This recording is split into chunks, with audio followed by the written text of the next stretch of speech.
शेर ने तालाब से बाहर आते ही सबका शुक्रिया अदा किया और आइंदा जुल्म व सितम से तौबा कर ली। किसी जंगल में एक खूंखार शेर रहता था। जंगल के सारे जानवर उसके खौफ से सहमे रहते। शेर रोजाना कई छोटे बड़े जानवरों का शिकार कर लेता था। जंगल के जानवरों ने कई बार शेर के खिलाफ आपस में मशवरा किया और खाला बिल्ली के जरिए से शेर तक अपने जज्बात पहुंचाए, मगर शेर ताकत के नशे में कोई तजवीज़ या दरख्वास्त कबूल ना करता। शेर को अपनी खाला बिल्ली के जरिए मालूम हुआ कि उसके खिलाफ सारे इजलास लोमड़ी मुनक्किद करवाती है और तकरीरों में बढ़ चढ़ कर हिस्सा भी लेती है। लोमड़ी की चालाकियां तो मशहूर हैं, मगर इस मामले में वो बहुत मुखलिस थी। उसे सैकड़ों जानवरों को दर्द खाए जा रहा था, जो रोज़ बरोज़ मारे खौफ के कमज़ोर होते जा रहे थे। शेर ने लोमड़ी को खूब डांटा और आइंदा मोहतात रहने का हुक्म दिया।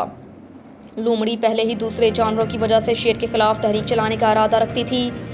अब चूंकि शेर ने उसकी बेइज्जती की थी, इसलिए उसने गम और गुस्से का इजहार करने की खातिर जंगल के सारे जानवरों की कॉन्फ्रेंस तलब की। जलसागाह जानवरों से कचाकच भरी हुई थी। लोमड़ी ने सारे मेहमानों का एतमाद में ले लिया और एक तजवीज़ पेश की, जिसको सब ने खुशी खुशी मंजूर कर लिया।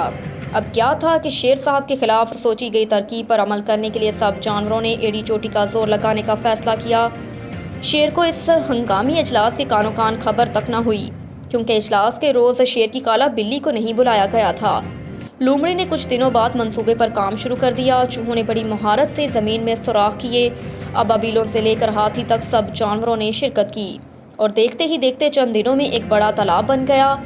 सब जानवरों ने एक साथ गिड़गिड़ा कर खुदा से बारिश के लिए दुआ की और दुआएं रंग ले आई। रहमत की बारिश से पूरा जंगल जलथल हो गया। तालाब पानी से भर गया। एक हिरन को शेर की कचार की तरफ भेजा गया। शेर भूखा था और ऊँघ रहा था। जो ही उसे हिरन की आवाज़ सुनाई दी तो उसने लपक कर हिरन का पीछा शुरू कर दिया। हिरन सोचे समझे मंसूबे के तहत तालाब की जानिब दौड़ पड़ा। शेर भी अपने शिकार के पीछे पीछे भाग रहा था। हिरन तालाब में कूद गया। शेर तेज रफ्तार होने की वजह से संभल ना सका और तालाब में जा गिरा।